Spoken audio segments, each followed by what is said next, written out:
తెలంగాణ జనసమితి రాష్ట్ర అధ్యక్షులు Shri professor Kodandaram sir గారితో మనం ఉన్నాం. నమస్తే సార్. నమస్తే అండి. మీరు మా స్టూడియోకి రావడం చాలా సంతోషం సార్. ఎలా ఉన్నారు సార్? అంతా బాగానే.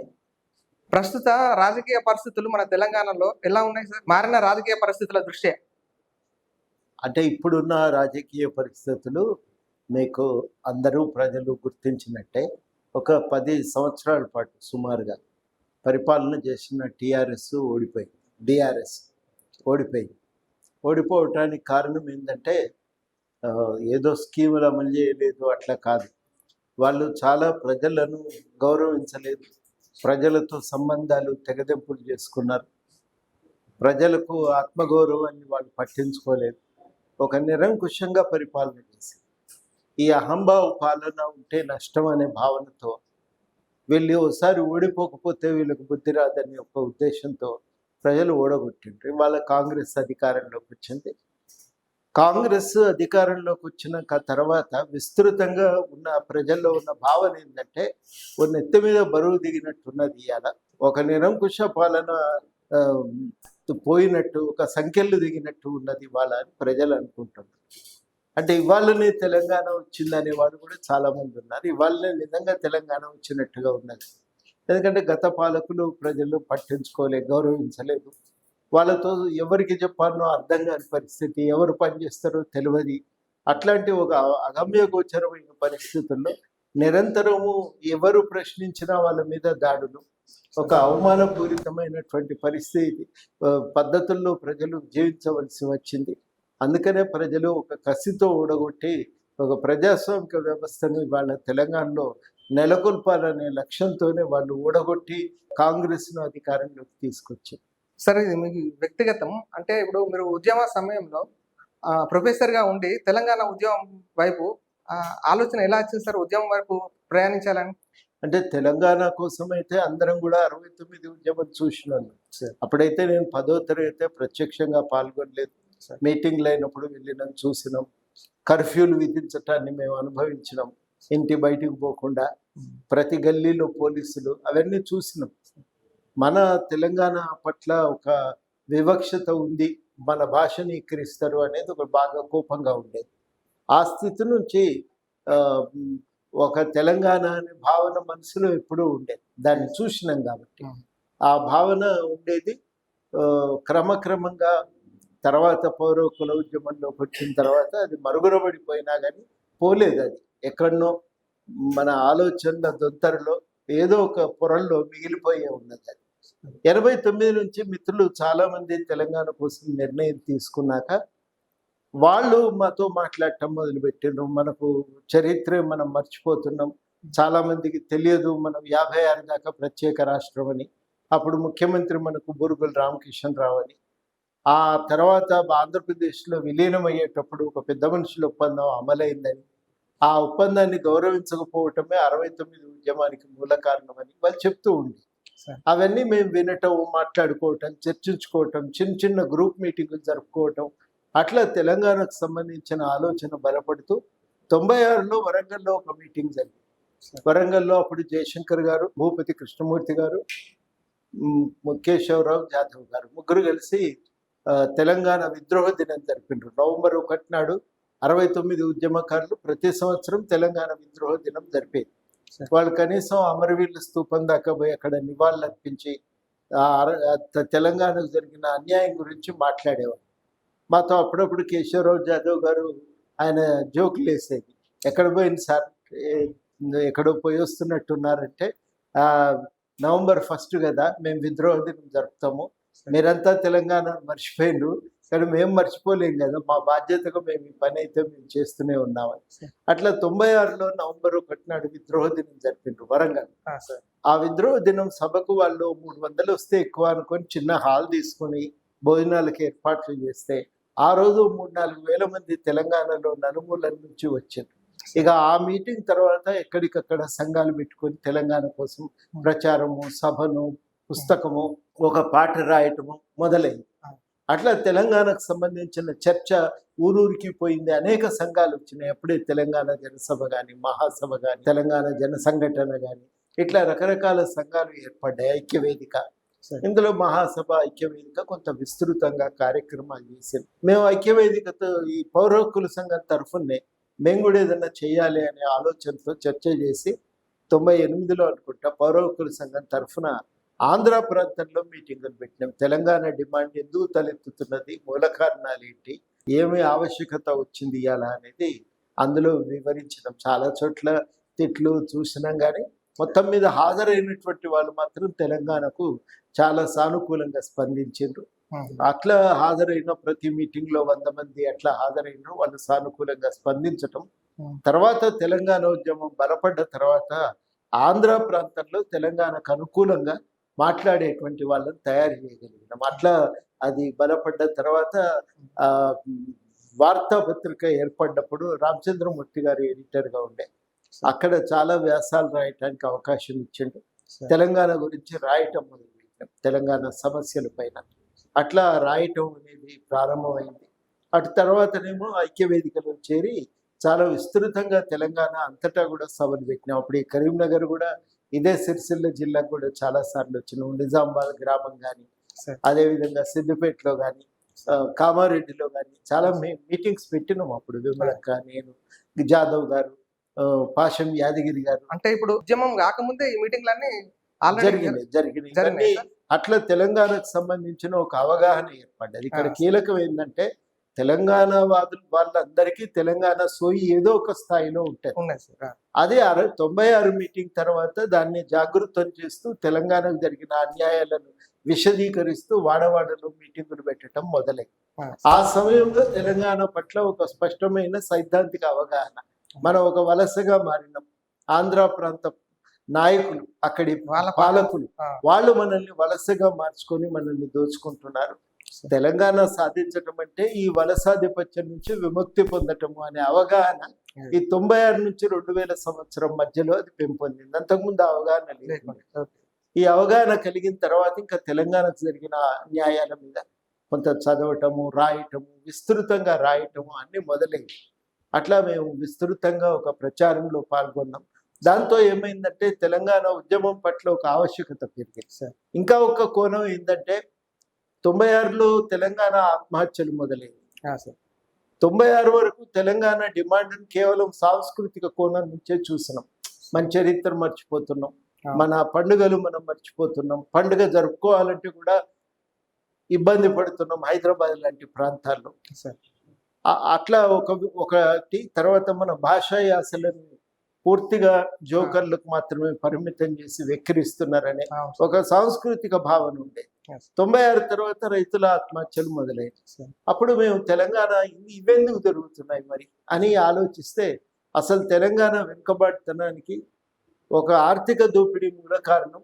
ఈ ఆర్థిక దోపిడీ పోవటం తెలంగాణ అస్తిత్వాన్ని కాపాడుకుంటే తప్ప సాధ్యం కాదు అని ఆ రెండింటిని జత చేసి చూడటం మొదలుపెట్టింది. అట్లా తెలంగాణ ఒక విముక్తి, వలస పాలన నుంచి విముక్తి సాధించటమే తెలంగాణ ఉద్యమ కర్తవ్యంగా ఉంటుందని నిర్ధారణకు వచ్చి ఇక పనిచేయటం మొదలుపెట్టినాం. మొదటినేమో మేమంతా ఈ పౌర హక్కుల సంఘం నుంచి, లేదంటే ఫ్రీలాన్స్గా ఏ సంఘం పిలిస్తే ఆ సంఘానికి వెళ్ళి క్లాసులు చెప్పటం. చివరికి ఏమైందంటే మేము 2004లో మేము విద్యావంతుల వేదికని ఏర్పాటు చేసి వాడవాడల కమిటీలు ఏర్పాటు చేస్తూ తెలంగాణ విద్యావంతులను సంఘటితపరుస్తూ తెలంగాణ ఉద్యమ నినాదాన్ని, తెలంగాణ ఉద్యమ సిద్ధాంతాన్ని మొత్తానికి గ్రామ గ్రామాన తీసుకుపోవటం మొదలుపెట్టాం. ఇక ఆ కారణం చేతనే 2009లో జేఏసీ ఏర్పడ్డప్పుడు సహజంగానే యూనివర్సిటీలో ఉన్నాము, విద్యావంతుల వేదికే కాదు అంతకుముందు నుంచి పనిచేస్తున్నాం. కాబట్టి జయశంకర్ గారు అన్నారు కోదండరావు ఉంటే బాగుంటుందని జేఏసీ చైర్మన్గా. అప్పుడు జేఏసీ చైర్మన్ భరోసా కాలేజ్ అని. సార్, ఇంతకుముందు మీరు అన్నారు మన యాస, మన భాష అంటే అన్ని విధాలుగా ఆంధ్ర పరిపాలనలో నిర్లక్ష్యం చేయబడ్డది అని అన్నారు. వాస్తవానికి అప్పట్లో సినిమాలో ఒక జోకర్గా వాడారు సార్, అదైతే వాస్తవం. ఇప్పుడు మన తెలంగాణ భాష ఉంటేనే ఆ సినిమా కానీ ఏదైనా హిట్ అయ్యే పరిస్థితి వచ్చింది. అది మన తెలంగాణ రావడం వల్ల ఇది ఒకటి బెనిఫిటే సార్. దాదాపు మన తెలంగాణ ఆత్మగౌరవంలో ఇదైతే ముఖ్య పాత్ర వహిస్తారని నేను అనుకుంటున్నాను సార్. మళ్ళీ ఒకటి సార్, ఉద్యమ సమయంలో బీఆర్ఎస్ పార్టీతో కలిసి పనిచేశారు మీరు. ప్రభుత్వం ఏర్పడింది. ప్రభుత్వానికి మీకు దాదాపు కేసీఆర్ సార్ తర్వాత మీరే అనుకున్నాం సార్. విభేదాలు ఎలా వచ్చినాయి సార్? ఇందులో ముందు మీరు చెప్పిన విషయము సాంస్కృతిక అంశాలపై గురించి, అయితే సినిమాల గురించి. సరే. సినిమాల్లో తెలంగాణ యాస లేనిది ఇలా నడిచే పరిస్థితి లేదు అని సరే. వాస్తవం. అది మేము అప్పుడే తెలంగాణ ఉద్యమం ఉధృతంగా సాగుతున్న రోజుల్లో సరే. కొంతమంది సినిమా ప్రొడ్యూసర్లు డైరెక్టర్లతో సరే. మాట్లాడితే మాకేమి ఉద్దేశం లేదు, సరే. ఏదో ఒక విలక్షణమైన భాష ఉంటే తప్ప నచ్చదని చెప్పి మేము శ్రీకాకుళం యాస లేకపోతే రాయలసీమ యాసను కూడా వాడుతుంటాం కదా, మీదే కాదు కదా అని వాళ్ళు చాలా సమర్థించే ప్రయత్నం చేసినప్పుడు మేము ఒకటే మాట చెప్పినాం, ఇన్ని రోజులు తెలంగాణకు సోయి లేదు, ఇప్పుడు తెలంగాణ సోయి వచ్చింది, తన అస్తిత్వాన్ని గుర్తించడం మొదలుపెట్టింది. ఈ పరిస్థితుల్లో మీరు ఏం చెప్తే ఏం చేస్తే అది భరించడానికి ఎవరు సిద్ధంగా లేరు. మీరు తప్పకుండా అందరినీ ఇముడ్చుకోవాలి అంటే 40% మార్కెట్ తెలంగాణ. ఈ 40% మార్కెట్ను మీరు గౌరవించవలసిందే. మీ హీరో వస్తే ఎప్పుడు కూడా విజయవాడ నుంచో విశాఖ నుంచో లేకపోతే తిరుపతి నుంచో హైదరాబాద్కి వస్తాడు, ఒక్కసారి ఏ కరీంనగర్ నుంచో సిరిసిల్ల నుంచో రాడు కదా అని అడిగినాం. అట్లా చాలా విషయాలు వాళ్ళని అడిగినాం. అంతేకాదు మేము ఇంకొక మాట కూడా వాళ్ళతో అన్నది ఏంటంటే, హీరోయిన్ కూడా అక్కడి నుంచే వస్తుంది. వాళ్ళు హైదరాబాద్లో దిగంగానే మొట్టమొదటి ఎవరిని కొడతారంటే హైదరాబాద్ ఆటో డ్రైవర్ని. ఇవన్నీ అర్థం కావాలి. సాంస్కృతిక వెలువైతే మేము చూడట్లేదా? సినిమా ప్రొడక్షన్ చేస్తే కూడా తెలంగాణలో న్యాచురల్గా సీనిక్ ప్రాంతాలు లేవని కాదు, చాలా ఉన్నాయి. కానీ మీరు ఒక్కసారి కూడా తెలంగాణలో ఏదో ఒక రామప్ప ఆలయం ఉంది, హైదరాబాద్ ఆదిలాబాద్ జిల్లాకు పోతే చాలా ప్రకృతి రమణీయంగా ఉంటుంది, కానీ ఏమీ మీకు కనబట్టలేదు. ఏదో ఒక రోజు మనం లేని సినిమా మనం ఎందుకు చూడాలి తెలంగాణ వాళ్ళు అనుకుంటే మీ పరిస్థితి ఏంటి? అంటే తెలంగాణ సోయి ఉంది అనేది తెలంగాణ అస్తిత్వాన్ని కాపాడుకునే ప్రయత్నం చేస్తుందని గుర్తించకపోతే 40% మార్కెట్ దెబ్బతింటుంది. ఆ రకంగా తెలంగాణ రాగానే సైన్మా చిత్రం నుంచి మొదలుపెట్టి మొత్తానికి ఆ తర్వాత అదేది సినిమా నిజామాబాద్ లో షూటింగ్ చేసి తీసినటువంటి ఆ సినిమా దాకా చాలా సినిమాలు తెలంగాణ యాసతో, తెలంగాణ నుడికారంతో, ఆఖరికి తెలంగాణ జీవితమే ఇతివృత్తంగా మనకు మొన్న బలగం సినిమా రావటం అనేది ఒక సంపూర్ణంగా ఒక మార్పు సంకేతం. బలగం అయితే అది మామూలుగా చూడలే కదా జనం. ఈ పరిస్థితుల్లో అంటే తెలంగాణ కోసం జరిగిన పోరాటం అనేది మార్పుకు మూల కారణమైంది. ఆ రోజు గుర్తించినటువంటి నిర్మాతలు మెల్లమెల్లగా తెలంగాణ యాస భాషతో సినిమా తీయటం మొదలుపెట్టారు. అది జరిగిన పరిణామం. మీ కొట్లాట అంతా కేసీఆర్తో కలిసే చేసినాం కదా. విభేదాలు ఏమున్నాయంటే, ఈ విభేదాలు వాస్తవానికి నాకేం లేకుండే, నేను పార్టీలో చేరలేనండి. పార్టీలో చేరి కాంటాక్ట్ చేయమంటే అది నేను చేయకూడదు అనుకుంటున్నా. అప్పుడు మాకున్న నిర్ణయం అది ప్రజాసంఘంగా ఉండాలని జయశంకర్ గారి ఆదేశం. తెలంగాణ అభివృద్ధి కోసం మీరు ఒక నిఘా వ్యవస్థగా ఉండాలి అని కూడా వారు సూచన చేయటం, దాన్ని అంగీకరించడం. చాలా ఇతర రాష్ట్రాలు తెలంగాణ కోసం కొట్లాడిన సంఘాలు బలహీనపడటం వల్లనే తెలంగాణ ఆయా రాష్ట్రాల్లో జరిగిన పోరాటాలు బలహీనపడటం వల్లనే ఉద్యమాకాంక్షలను సాధించడం ప్రభుత్వాలు పట్టించుకోలేదు. వాటిని నిర్లక్ష్యం చేసినప్పుడు అడిగే వాళ్ళు ఎవరూ లేకపోవడంతో ప్రభుత్వాలు విచ్చలవిడిగా వ్యవహరించడం. మన దగ్గర తప్పు జరగొద్దని మేము అనుకున్నాం. కాకపోతే తెలంగాణ అభివృద్ధికి పనిచేయటానికి మేము సిద్ధంగానే ఉన్నాం.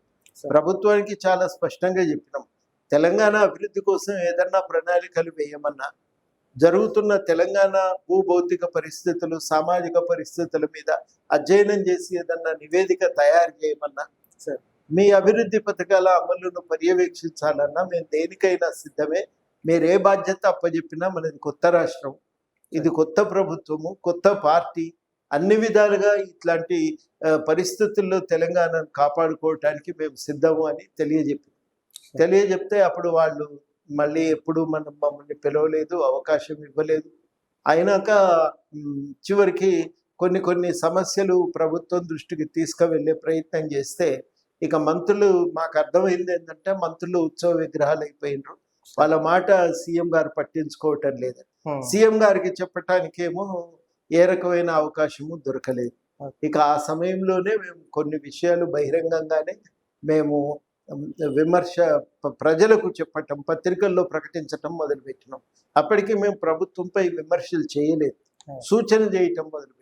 Okay sir. ఆ సూచనలకి వాళ్ళు ఇక తిరస్కరించి వాళ్ళు దాడికి దిగారు. వాస్తవానికి మొట్టమొదటి ఘర్షణ ఎప్పుడు మొదలైందంటే ఛత్తీస్గఢ్తో చేసిన విద్యుత్ కొనుగోలు ఒప్పందం మీద మేము విమర్శలు చేసినాం. అది బాగాలేదండి, దాంట్లో చాలా లోపాలు ఉన్నాయి, కాబట్టి మీరు ఒప్పందాన్ని సమీక్షించాలి అని అడిగింది. ఓకే. అది ఆరంభం. వాళ్ళ కోపం వచ్చింది. మాకు అర్థం కాలేదు, దీంట్లో కమిషన్లు ఉంటాయని మేము అనుకోలేదు. తెలిసి తెలియక జరిగిన ఒప్పందం అని మేము అనుకున్నాం. అందరికీ అర్థమైంది నిజంగానే చాలా తప్పులు జరుగుతున్నాయి అనేది అర్థమైంది. తర్వాత ఏమైందంటే ఇక మల్లన్న సాగర్ కట్టేటప్పుడు ప్రాజెక్టు బాధితులకు మీరు న్యాయం చేయాలి, తర్వాత ఇంత పెద్దది అవసరమా అనేది సమీక్షించండి, కొంత తగ్గించుకొని భూసేకరణను ఉన్న వాళ్ళకు న్యాయం చేస్తే బాగుండేదేమో అని. ఇవాళ వాస్తవానికి మల్లన్న సాగర్ నింపే పరిస్థితి లేదు.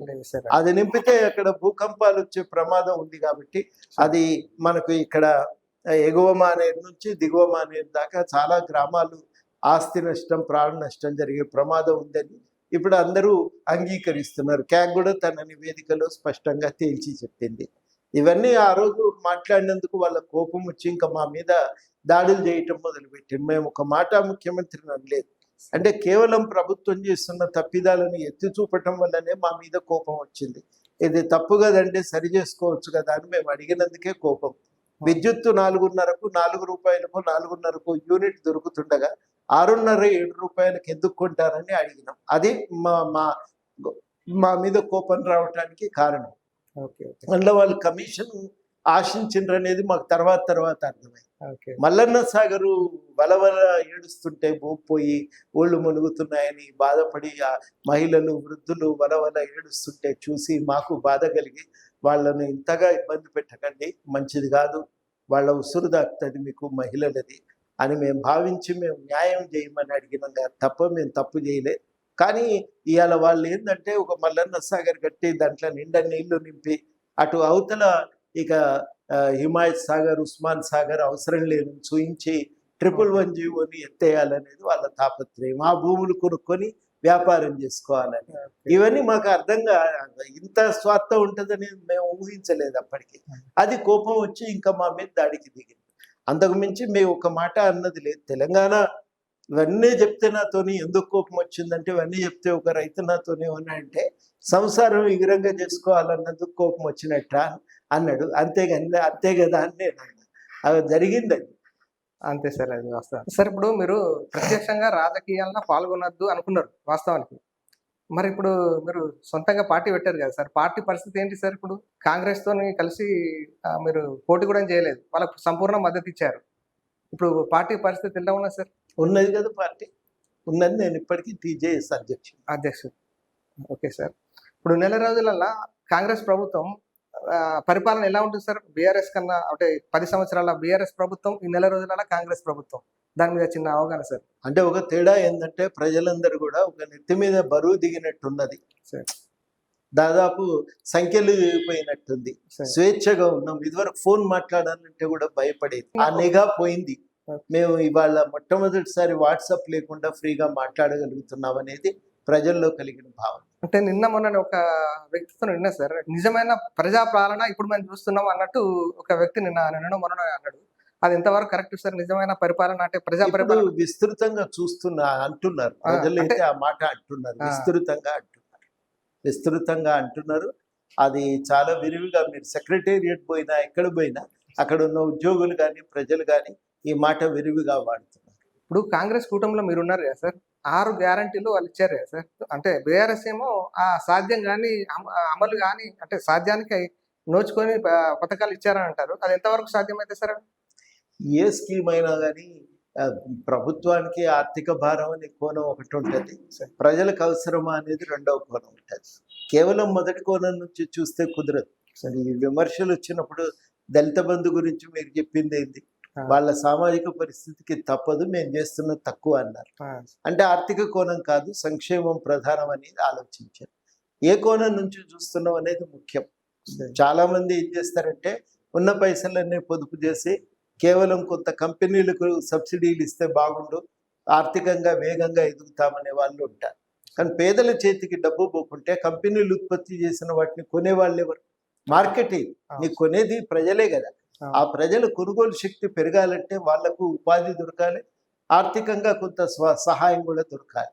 వ్యవసాయంలో మిగులు లేదు, రైతు బంధు ఇస్తున్నప్పుడు కొంత మిగులు రైతుల చేతుల్లో పడుతున్నది. ఆ మిగులు ఎడిగిపోతుందండి, దాచుకొని బంగారం అయితే కొనడు కదా, తన అవసరమైన వస్తువులు మార్కెట్కి వెళ్ళి కొనుక్కుంటుంటాడు, వ్యవసాయంలో పెట్టుబడి పెంచుకుంటాడు, భూమిని బాగు చేస్తాడు, లాభమే కదా అదంతా. అదంతా కేవలం అనవసరమైన వృధా ఖర్చు అనుకుంటే దానికంటే పొరపాటు లేదు. ఇప్పుడు మహిళలకు ఫ్రీ బస్ ఉంది, చాలా మంది ఏమనుకుంటారంటే వృధా ఖర్చు, పొద్దుపోక తిరుగుతున్నారు, ఉల్లిగడ్డలు తక్కువ ధరకు అగ్గోకు దొరుకుతున్నాయంటే సిరిసిల్ల నుంచి జగిత్యాల పోవటానికి కూడా తయారైనరు. ఇది తప్పుడు. ఎవరు బోరు, వాళ్ళకింటిని చేతి నిండా పొద్దున్న లేస్తే సాయంత్రం దాకా బొంగురంది ఇలాగా తిరిగినా ఒడవనంతటి పని ఉంటుంది. ఉట్టిగా పొద్దుపోకుండా తిరుగుతారా? తిరగరు. కానీ అదే సిరిసిల్లకు పోయి కొనుక్కొని వచ్చి ఊళ్ళో అమ్ముకునేటోళ్ళు ఉంటారు, వాళ్ళకు 100 రూపాయలు రోజుకు మిగిలినట్టే కదా. మిగిలినట్టే కదా. చాలా పొదుపు సంఘం లెక్కలు చూసుకోవాలి. ఇదివరకు ఏం చేసేదంటే అందరు కలిసి ఒకరిని పంపేది, ఇప్పుడు మహిళలందరూ పోయి బ్యాంకులో చూసుకుంటున్నారు, అందరికి కూడా నమ్మకం పెరుగుతుంది, సంస్థ బాగా పనిచేస్తాయి కదా పొదుపు సంఘాలు. అట్లనే ఒక్కోసారి మగవాళ్ళు మాత్రమే పోయేది పైసలు లేనప్పుడు. ఇప్పుడు మాకేం బస్ టికెట్ లేదు కదా, మేము కూడా ఎందుకు రావద్దని చెప్పి వాళ్ళు కూడా వెంట పోతున్నారు తీర్థాలకో లేకపోతే బంధువుల ఇంటికో ఏదన్నా వివాహానికి పోవాలంటే. మహిళలకు కొత్త ఆత్మగౌరవం పెరిగింది, వాళ్ళ భాగస్వామ్యం పెరిగింది. ఇది ఏ పైసల్లో కొలుస్తారు? ఇది కొలిసేది కాదు. అందుకని ఇట్లాంటి మార్పులు కొన్నింటిని మనం హర్షించవలసిందే. ఇక్కడ కీలకమైన ప్రశ్న ఏంటంటే దీనికి కావలసిన పైసలు ఎట్లా అని. అది సరాయి ద్వారా పొందకూడదనే నిర్ణయం మంచిదే. మళ్ళా ఊళ్ళల్లో పెట్టి అవేంటి బెల్ట్ షాపులు పెట్టి విచ్చలవిడిగా కిరాణా దుకాణంలో దగ్గర నుంచి ప్రతి దగ్గర ఈ అమ్మటం అనేది మంచిది కాదు. అది ఆపి ఏం చేస్తున్నారంటే ప్రత్యామ్నాయ మార్గాలు వెతుక్కోవాలి. గవర్నమెంట్ నుంచి రాబడుతుంటే కొంత అమ్మొచ్చు. ఆక్రమించుకున్నారు కదా, మీ ఆక్రమించుకున్న హైదరాబాద్ చుట్టూ మీరు ఆక్రమించుకున్న భూమిని విడిపించి దాన్ని అమ్మగలిగితే స్కీమ్లకు అయ్యే పైసలు సులువుగా వస్తాయి. ఇప్పుడు మీరు పైసలు మేము ఖర్చు పెట్టినందు అభివృద్ధి చేసినాం అంటున్నారు. కాళేశ్వరం కూలిపోయింది కదా, దస్కిపోయింది కదా, మరి మీరు చేసిన వృధా ఖర్చు 75 లక్షలు కదా. ఇప్పుడు 95 లక్షలు, 1 లక్ష కోట్లు, 1,00,000 కోట్లు, 95,000 కోట్లు, 1,00,000 కోట్లు ఖర్చు అయినాయి. 1,00,000 కోట్ల దాకా ఖర్చు అయినాయి, ఇంకా 25 కావాల్సి ఉంది. 1,00,000 కోట్లలో ఇప్పుడు మొత్తం బూడిదలో పోసిన పన్నీరే కదా, అది వృధా అయిపోయినట్టే కదా. మరి అన్ని పైసలు వృధా చేసిండ్రు. ప్రతి ఊరికి నిన్న మొన్నటి దాకానైతే ఓవర్ హెడ్ ట్యాంకులు ఉండే, నీళ్లు సప్లై అయ్యేది కదా.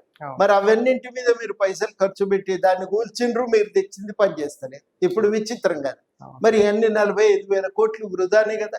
మీరు ఇంత వృధా చేస్తే లేదు, కానీ ప్రజలకు 4 పైసలు లాభం జరుగుతుంది అనేసరికి ఇది వృధా అది వృధా అని ఆలోచించటం మొదలు పెడతారు.